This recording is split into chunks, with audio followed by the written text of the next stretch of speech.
Homie and the Dude, the father and son TTRPG and MMA podcast, and destination for the best NPCs, magical items, and monsters across all the planes, universe, all the places. Earth. Galaxy, other Earths. Today we're doing another episode of D&D Diaries, and we're talking about downtime, guys. Why it's an important part of the D&D game, and why it might be something you want to include in your sessions or have a couple sessions of. We're actually in a period of downtime at the moment in one of our games. At the moment, you guys have just come back after a bit of really heavy combat that went down and returned to your kind of your home base at the moment, and been licking some wounds and having some fun, planning some things and thinking about some stuff. And I think the big thing that we realized with downtime and stuff is like it's almost like you can throw just constant story at people, and it continues to be fun and it continues to be great, but there's always that beat missing. There feels like there's that genuine, like, almost wholeness to life that is missing a little bit when you miss out on downtime. And if that, these characters, if you went into a D&D world, would likely be, sleeping, would likely be drinking, would likely be eating, would likely be, going and shopping for things and going and building stuff and buying things and things like that, enjoying entertainment, going to restaurants. There's a bunch of stuff that real people do that characters would also do.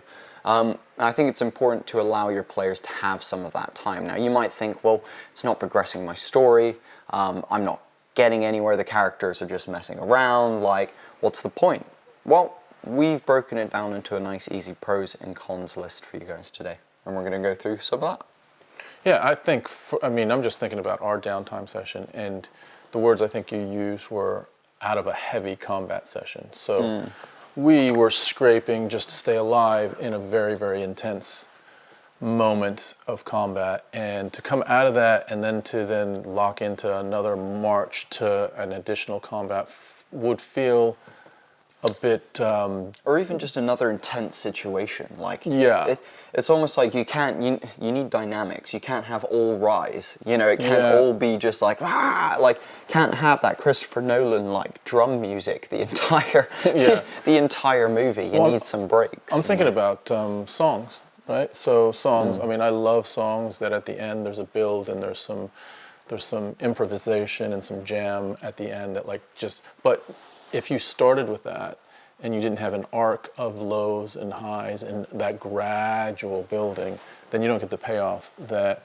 I certainly enjoy in songs. And I think it's the same with writing books. You can't just be having that climactic moment, that apex moment every other page. It doesn't work. So you got to have a bit of low time so you can continue to build back up and then have another moment, and it feels like it works. It's certainly working. And by the way, we're having fun. We're having fun in this little bit of downtime. I was going to say, we've done a couple bits of downtime in our campaigns so far. We've done a couple in the first campaign that we've played. We've done a couple in this campaign. I've done a couple in one of my other games, and we've done a little bit with the game that Tom and I both play in. And what I can say about downtime is it's really good for the players in that they get a chance to I feel like a lot of character development actually happens in downtime, in that, they will begin doing things that are very, like, to do with their character. It's not always, choosing what you'd be doing in combat and, or manipulating this person in this way or, whatever. It can be, like, oh, well, my person actually killed someone in combat and it's kind of haunting me a little bit at the moment.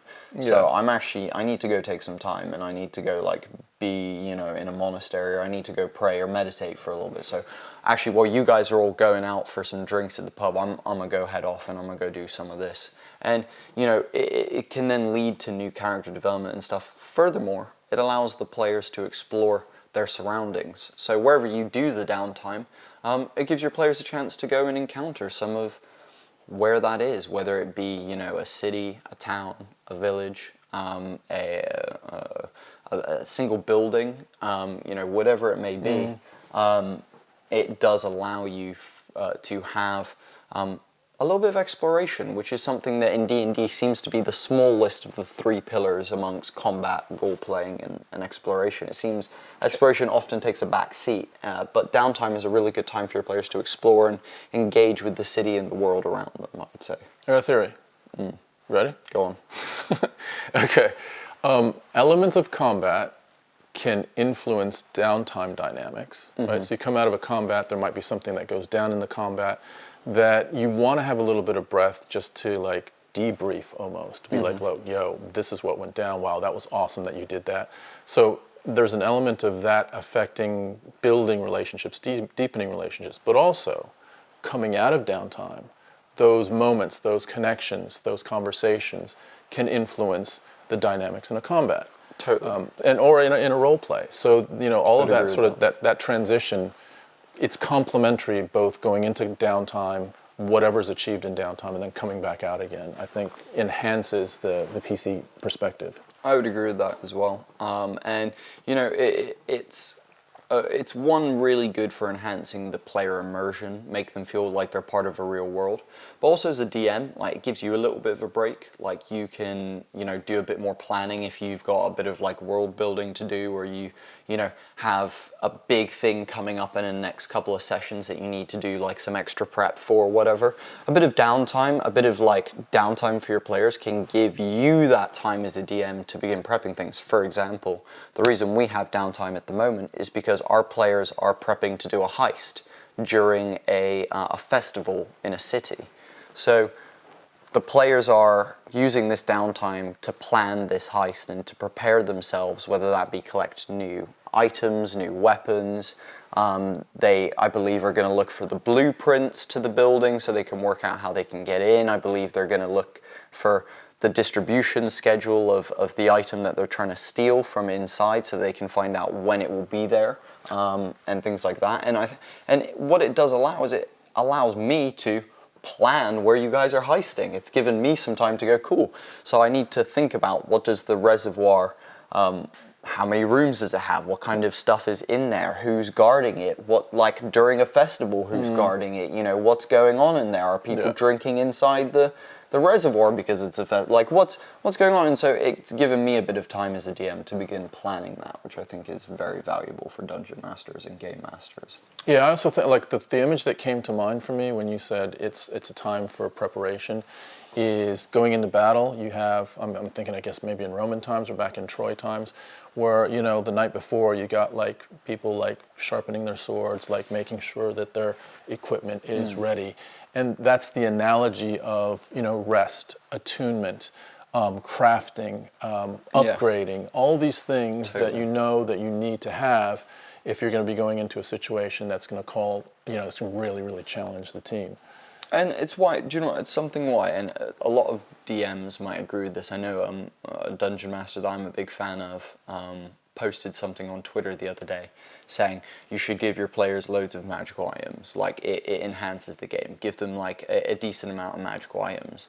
And interestingly, I'm kind of on the flip side of that, mainly because we play a very low magic setting, but also because I don't know, like, I feel like you guys should be able to create that stuff and come up with that stuff in your downtime. I shouldn't be like, oh, you loot this person and you get this crazy magic item. Don't get me wrong, if they've got a magic item and you kill them and you loot them, it's going to be there. But I guess my point is I would rather not just feed you guys magic items through looting people. I'd rather you guys be like, oh, I want to go craft something. Let's you and I work together because you're a spellcaster and I'm a blacksmith. Nice. To create something that is, going to be powerful for this next thing. Or let's find a store in this city that can help us out, or someone who might know where we can get this. Oh, it's not in this island? Cool, now we have a little side quest to go on and go do that. And part of this downtime is now finding the weapon that we need to do this. Do you know what I mean? And I think, to me, that's often sometimes more valuable and ends up being a lot more fun for the players than you kill this person and on them is this gilded rapier that's really beautiful and, whatever. Like, yeah, okay, that's cool. But, I think it's a lot cooler if the player's like, I want to come up with this amazing rapier that is infused with this and designed like this and blah, blah, blah. How many days are going to take me to build? How much downtime do I need to build this kind of thing, so on and so forth. Yeah, I think also, just thinking about as you're talking, it's also a moment for you to do almost like an inventory of the story up to that point. And by doing that inventory, you can explore NPCs that might be able to help you that have been, have drifted into the past because the stories continue to progress forward. So, for instance, we have a couple of inventors. They so happen to be brothers and twins. But for instance, that could be an opportunity for someone to go and get them to actually invent something that you're just imagining up. Or, even previous to that, there could be other NPCs, or maybe something is spoken of a legend of something or whatever. So it's nice to just take a stock, go through your notes to like really sort of catch yourself up as much as you can, or maybe collectively to catch yourselves up and be like, okay, so are we all on the same page? Are we all moving forward in a way? Is there anything that we missed? Like, is anything fallen through the crack? And oftentimes, someone will be like, "Yo, what about the butcher? Remember there was a little something the DM said about the butcher. It felt like a clue. Let's go check that out. Let's go check that shit out." Yeah, and it's one of those things. You're totally right. And for our group, for example, you guys at this point have one main plot arc that you're kind of chugging towards. And then off of that plot arc, you have, I believe at this point, 5 to 6 side missions and like side quests that you guys can choose from at this point that I've kind of teed up for you guys and are ready to go whenever you want to like indulge in that, basically.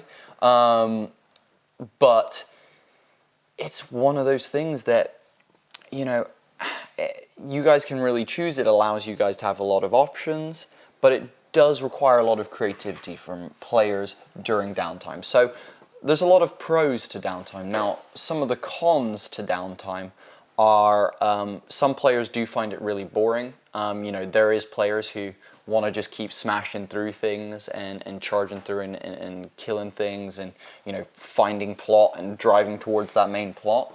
Other players aren't as creative or don't feel like they can get into that headspace as much. And want to be a little bit more led in those kinds of situations. So there is a lot of cons that can really come out of that, not to mention, legitimately people can just find it boring. People can be like, I don't want to do a shopping episode. Like I don't want to have to spend 4 hours of my day shopping with you guys. I can do that in real life. I'm not here to play a fantasy game to do some shopping. Yeah. But comes down to what your play style is. Also, I totally get it. There's preferences.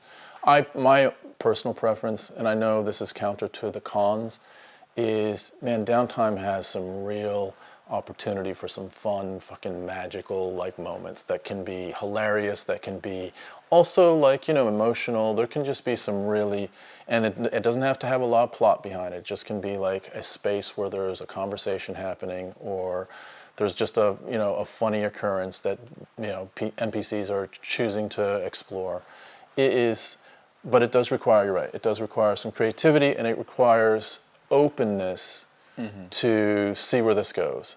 And also, you and I have talked about as NPCs kind of almost, as PCs, as serving up fellow PCs with opportunities to excel. And I think downtime is especially fertile land to be able to do that. If you're just teeing up, like alley-oop passes for your fellow PCs to grab and to dunk with whatever the situation is, metaphorically, I think there's opportunities to be super, super creative about just not a lot going on, but we just got into a fucking weird-ass, fun adventure that everyone at some point on the table was dying with laughter or was really, really caught with emotion. And I think, do you know what, as well, an interesting point you just said is, like, if you were the hero in the last combat, if you just wrecked, you got the final kill, you got the how do you want to do this, and, you destroyed this, and, everyone's like, well done, that was so sick, that double backflip throat stab was dope, man. sometimes then at that point it's nice as if you've been that player during combat, then in downtime to let some of the other players that didn't maybe get that hero moment during the combat to kind of lead where the downtime goes in terms of being like, oh, you mentioned that you wanted to go, you said you saw like a ghost or something and you wanted to go help them like be free. Like how can we do that? Like what do we need to do that, and tee that person up so that they can then lead a bit of the plot and be that hero, have that hero moment. And but it's a different type of hero, right? It's like the Steve Nash hero versus the Kobe Bryant. So you're teeing up, 15 assists in the game as opposed to scoring 30 points. Exactly, and it will end up being fun because you'll get taken on something that you weren't expecting as the person who may have just been, claiming the limelight during the combat, for example. But yeah, so really it comes down to, what your play style is. If you like it fast and furious, and maybe you don't have a lot of time as a group as well. Maybe you have an allotted like 3 months or this many sessions that you want to get the campaign done in. Or if you guys are paying the dungeon master and you don't have the funds to keep it going for X many sessions, you might want to just cram as much plot in as possible. So there might not be any time for downtime stuff, and you might be collecting magic items as you go, and you might be, just ramming through combats and quick RPs and strategic RPs, back to combats, chugging through all that quickly. But also then if you are on the side of you like having a bit of breathing time, you like, you're happy for a campaign to last a year, maybe 6 months to like 2-3 years, then why not throw in, a session or two of downtime? Like I know for us on our end, we are probably looking at least a full session of downtime at this point. Coming up, yeah. Exactly. Before we then transition back into probably some more main plot, I imagine. I'd have another con. Yeah, go for it. And it's a little bit about people don't want to be creative, but there's a little bit of nervousness if you don't have plot driving you. Like, you stand around and you're like, okay, so what are we going to do? Yeah. Right? So you need to think in that moment of like what your character would do, of being like, if I'm a human just stood around and we don't have any main plot, so I don't have any plans today. That's like kind of how you've got to imagine it. It's like, cool. So if I'm at home and plot is plans and I don't have any plans, what do I do? But put yourself in the character's shoes with those same questions of like, cool, if I don't have any plot today, what would, Aragorn, do, in his spare time? What would Legolas be doing? Would he be practicing his archery? Would he be, eating some elven whey bread? Would he be, what's the situation, here? Yeah, and here's a respectful challenge to you that find it a little bit, as an ebb of your D&D experience. If you can't find what your player would do in the downtime, the challenge is that you might need to go back and work on your background a little bit more. Your backstory, and really kind of understand, some of the history that brought you to that moment, and some of the habits that you have, and some of the things that you like to do, some of the things that you don't like to do. And out of that, I bet you find, something, some sort of action, some sort of need that your character will have during that downtime period. And not to mention, a lot of that stuff helps your character, whether it's upgrading a weapon, crafting something new, gaining attunement to something, or enchanting something, in a lot of those situations, even if training, like, you could talk to your DM about, if I spend every night that we have downtime and aren't in like blood-curdling combat practicing with a short sword, I don't have proficiency in it, but can I gain proficiency in it? Yeah.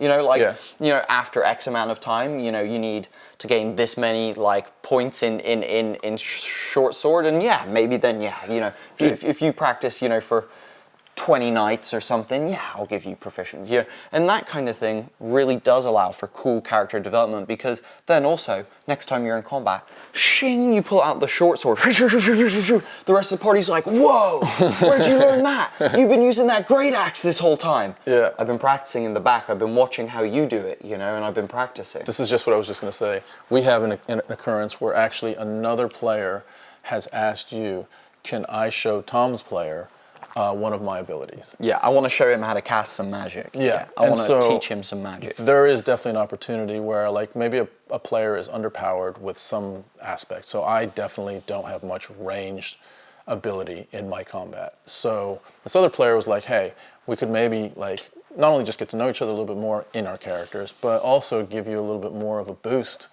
for our combat. So in that sense, it's an opportunity for you to assess the whole team, where the strengths are, where people are overpowered, where some people are underpowered, and try to level some of that shit up. Yeah, fully agree. So guys, downtime. It's down to you whether you choose to use downtime, because your time is your time, and what you do with your downtime is up to you to do with your time. I'm down. During that downtime.